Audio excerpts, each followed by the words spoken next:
Now, are we sitting comfortably? Then here's that nice Mr. Mayall with another grim tale.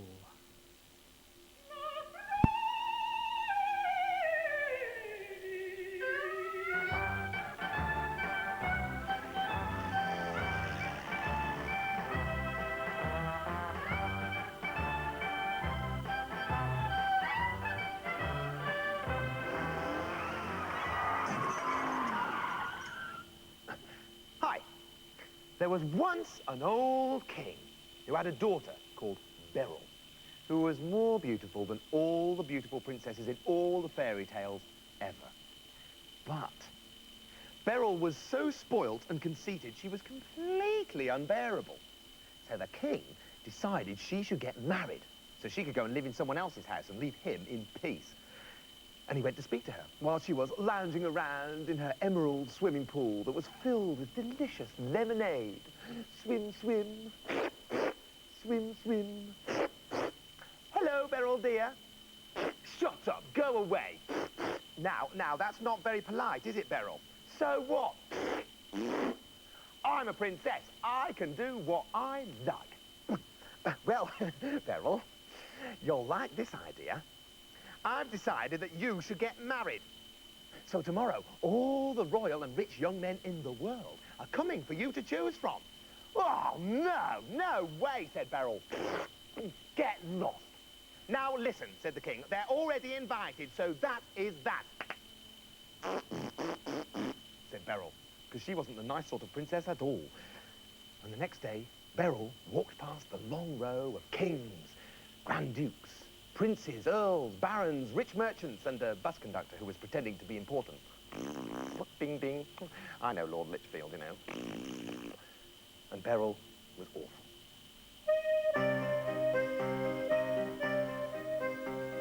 Oh, look at him. He's such a big nose, you'd think he was an elephant. Oh, no, that was too thin. He'd slip down the plug hole. And that was too small. I'd trip over him and ruin my hairdo. He's too pale. He looks like he's dead. No, eyes too small. No, eyes too big. No, eyes at all. Oh, no, he's standing the wrong way round. And that was too ugly. He'd crack all the mirrors. And as she said all these cruel things, she laughed and laughed. But then she came to one whose chin was a bit crooked. Oh, no, what a scream. He looks like one of those birds from the garden with the wiggly beaks. What do you call them? Thrushes. Yes, he looks like a thrush. That's what I'll call him. King Thrushbeard. Yes, everyone call him that from now on. Go on. Mr. King Thrushbeard. It'll serve him right for being so stupid looking. Oh, let me sit down. I'm going to pass out. I'm laughing so much. Oh, dear. How can you be so cruel? Said King Thrushbeard. I love you, Beryl. Oh, don't be daft. Get out of it, said Beryl, and she threw one of the servants at him. Beryl's father was really angry with her. That is it. I have had enough. You can marry the next beggar that comes to the door.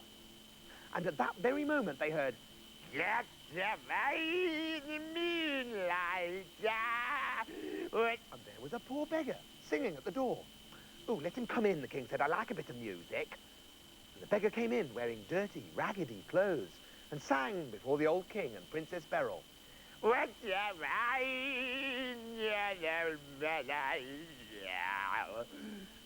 you very much. When he had finished, the old king said, "Your song has pleased me so much, I'll give you my daughter Beryl here to be your wife." Beryl screamed and stamped her feet. "That is enough," said the king. "I said I'd give you to the first beggar who came along, and I meant it. Off you go." And the beggar took Beryl's hand in his very dirty hand and led her out of the palace. She had to walk with him for miles and miles on foot. "I'm not used to this," she said. "I go everywhere by golden carriage. Get me a carriage." "I don't like carriage," said the beggar, and they carried on foot. They walked past beautiful forests and towns full of happy, smiling people. And every time Beryl asked, "How beautiful, who does this belong to?" the beggar would say, "It belongs to King Thrushbeard. If you'd have married him, it would have been yours." And Beryl replied, "Oh, no. Why didn't I marry King Thrushbeard?" "What's the matter? Aren't I good enough for you, darling?" Well, of course you're not, you stinking, raggedy lump of bleh. But I'm stuck with you, aren't I? Then they walked past a very smelly drain. Oh, yuck! A very smelly drain, said Beryl. Let's walk past quickly. What are you talking about? That's my house, said the beggar. Don't be stupid. Who lives in a drain? We do, darling. Not likely, said Beryl. But the beggar pulled her in. Come on, me lovely sweetness. I'll show you around. That's the corner. That's the other corner. That's the slime, and that's it. Well, the beggar tried to please her by cooking her a meal of his very best food. Rats' heads and bird droppings. Here you are. I hope you like it, dear. Yuck, said Beryl, and poured it over his head. Oh, dear. Well, that was the last of the fresh food. I'll better go out begging. Bye-bye, my angel. And off he went. And Beryl lay in the drain all day, screaming and breaking things and being starving hungry. But that evening, the beggar came home bursting with excitement. Guess what I found, my darling? Drop dead. Ha, good gag. It's the most beautiful thing I've ever found, and I want you to have it because I love you so much. And he handed her a withered up red rose in a bit of silver paper. Beryl hit him over the head with it. It's revolting. You're revolting. I hate you. I want some cake. The poor beggar was nearly in tears. But he said, hey, hang on. I know where you might get some cake, my darling. Why don't you go and work at the King's Palace as a kitchen maid? Maybe you could bite off a little corner of the cake while no one's looking. Oh, this is ridiculous, said Beryl. I used to have a whole bedroom made of cake. But she went to the palace anyway, because she was starving. When Beryl got to the palace, the cook hit her with a rolling pin and said, what do you want, beggar woman? A job, please, near the cakes. Oh, all right then. I'm taking on lots of extra servants today because the king's having a huge party and he's getting married today. So come on in, just for today, and wipe your feet and wipe your nose.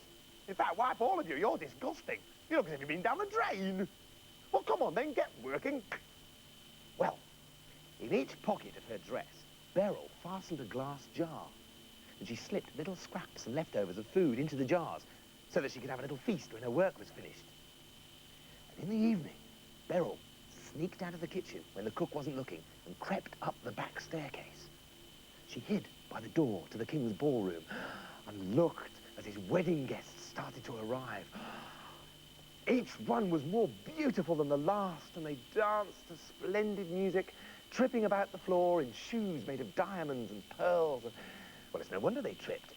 And they laughed, ha, and fluttered their fans and ate peach ice cream from rose-petal plates. Beryl's eyes filled slowly with tears. Oh, dear, she sobbed to herself. If only I hadn't been such a horrible person, life would be so easy for me. And she thought about the rose that the poor beggar had given her and realized just how cruel she'd been. Poor thing. When I get back to the drain, I'm going to give him all the scraps I've collected in my jars to make it up to him. And then suddenly, and all at once, the king entered the ballroom on his own. And he walked straight past all the beautiful lady guests. Hello, he's gone. And he went straight over to where Beryl was hiding behind the door. And he took her hand and asked her to dance with him. Oh, no, said Beryl. Just look at the state of me. You can't dance with me. Then she looked at his face and realized with horror that it was King Thrushbeard. Oh, no. Let me go, she shrieked. And he pulled her onto the dance floor. And as she started to dance, the glass jars fell out of her pockets and the greasy scraps and runny leftover soup spilled all over her feet. The people at the ball saw this and laughed and laughed until Beryl was so ashamed she'd rather have been 1,000 miles below the ground.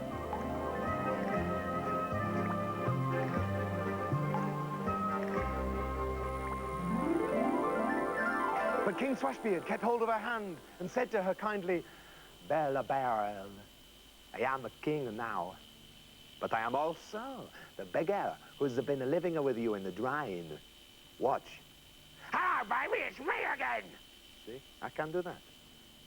Because I love you so much, I disguised myself as a disgusting man.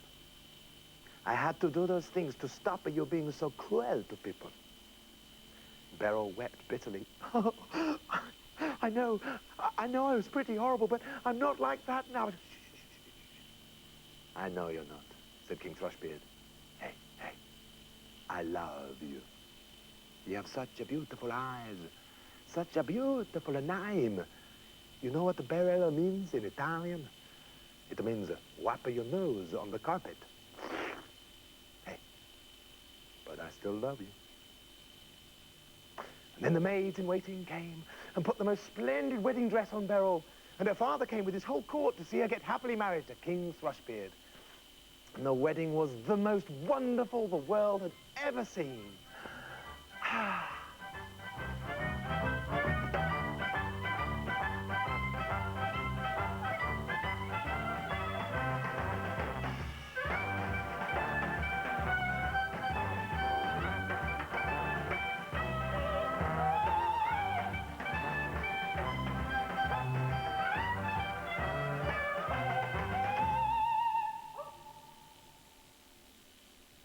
And you can watch out for witches with warty bottoms at a major exhibition of Channel 4's Grim Tales at the Museum of the Moving Image on London's South Bank. For fuller details, you can ring 071 401 2636.